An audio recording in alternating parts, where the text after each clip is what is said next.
So you get in your car and you start driving just like you do every other day. But you start feeling this weird vibration, especially as you get up to highway speeds. And you think, well, maybe it's the road. But then you realize it can't be because it didn't feel like that yesterday. So you go around and check all of your tires, and visually they all look great. So you go have them balanced, thinking, well, maybe they're out of balance. But they balance out just fine and the vibration is still there. Well, now you're getting a little frustrated because it's still not solved, so you start checking front end components. Maybe anything that spins, you're thinking that could cause the shake or the vibration, so you're looking at your brakes, your axle, any other steering and suspension components, and you maybe even replace some of them, and still the vibration or the shake is there. But then you remember you have an all-wheel drive or four-wheel drive vehicle, so there's some extra things to take into consideration.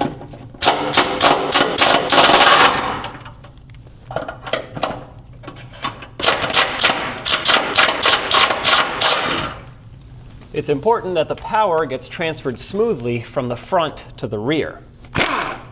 So the drive shaft is crucial in doing that.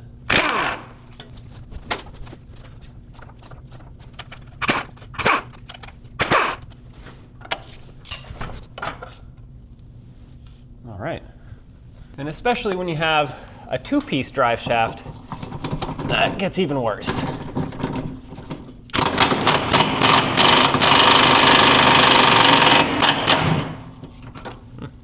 Pretty rusty, huh?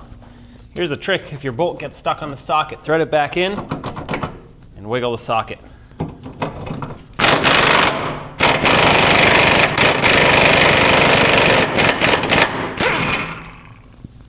All right. Now I will support this with a pull jack because I don't want this hanging by the U-joint in the back.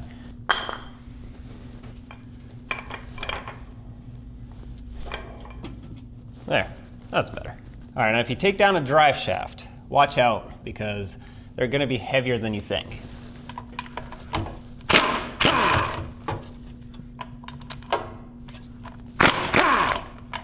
Also, if you're ever reusing a drive shaft, mark it on both ends so you can put it back exactly how it came off.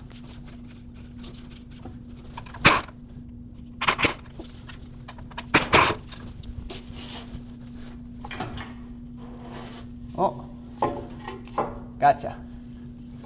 Oh, don't fall. This is where it gets tricky, and honestly, being on the ground, so working on jack and jack stands, is better in my opinion for this, because you have less of a distance between you and the floor. Okay, I got it. There we go. There's the drive shaft.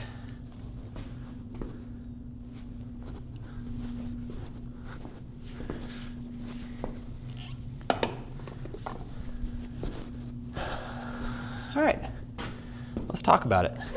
Well, I have the drive shaft here, and I want to touch upon a few things that'll definitely cause a vibration on a drive shaft. So first of all is its overall condition and shape, really. And what I mean by that is it's got to be perfectly round, because if it's dented or bent, that's going to cause it to shake and vibrate because it's not spinning perfectly even anymore. This is all supposed to be balanced with precision. So another thing is it's got weights. Okay, most drive shafts are going to have some weights, and if they rust and fall off, now it's out of balance. The same as a wheel and tire assembly, for example. You get new tires mounted, you get them balanced. Oh, like a washing machine. Imagine that. You load up your washing machine, and on a spin cycle where it wrings out all the water, well, it's not really balanced, so the whole thing kind of goes, well, that's basically what's happening here. Now, one more thing that can cause this is going to be the U-joints. Every drive shaft will have U-joints at the end so it can pivot, because they're not all perfectly even from front to rear, and they need some pivot points. These U-joints are exactly that, but they seize up over time, or at least they deteriorate, so they can't pivot smoothly. This one is still operational, but super notchy, so it kind of snaps back in place right in the center here. The one on the other end, hang on, bear with me.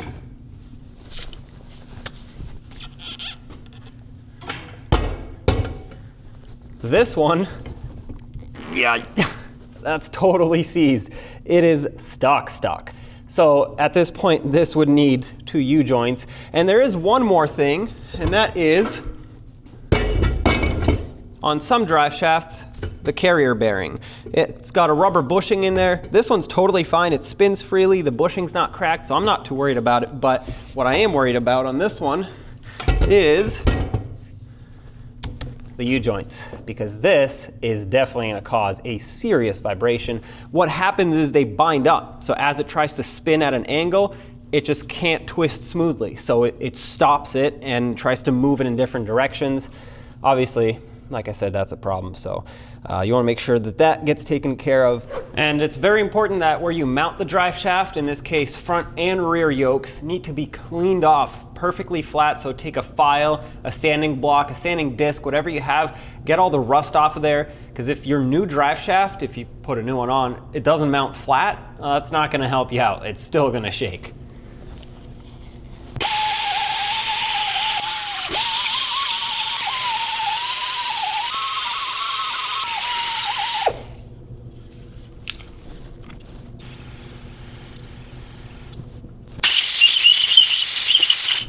All right, this is clean, it's ready to go. Well, almost, because I like to put anti-seize on this, and I recommend you do the same, because you just spent a lot of time cleaning it. You don't want it to rust. It's gonna potentially push the drive shaft away, and that's not a good thing. Try not to put too much, because any extra will kind of fling out as you start driving, and then it'll just make a mess everywhere. Also, here's a little tip for you. The bolts that hold on the drive shaft on both ends will get thread locker on them. So when you put anti-seize or grease on this surface, don't put it inside the bolt holes or inside the threads, because the anti-seize will prevent the thread locker from doing its job. Now that we've found that our issue is the 2 U-joints, let's put the drive shaft back while we wait for parts so at least the vehicle can move around. I put some thread locker, blue thread locker on these.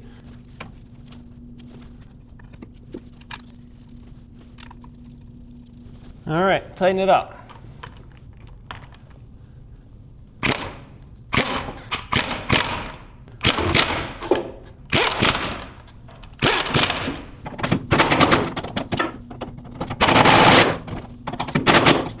All right, I got this mounted, so let's torque the bolts here, and then we'll move to the front.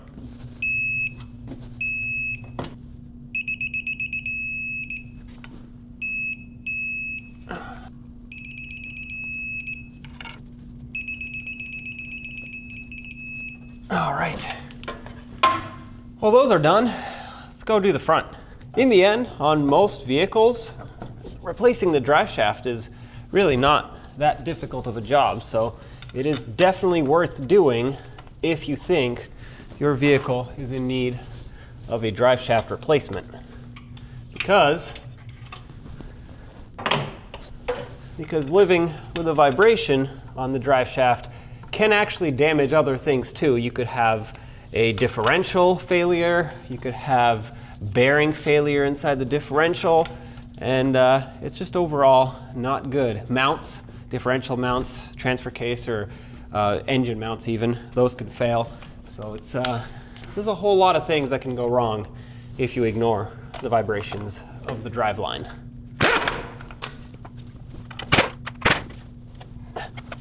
It's important to get all the bracing back on for drive shafts, because honestly, this is here to protect you and others in case of a failure. So if this for some reason goes flying, this is going to help keep it in place. All right, not too worried about these, just give them a quick snug.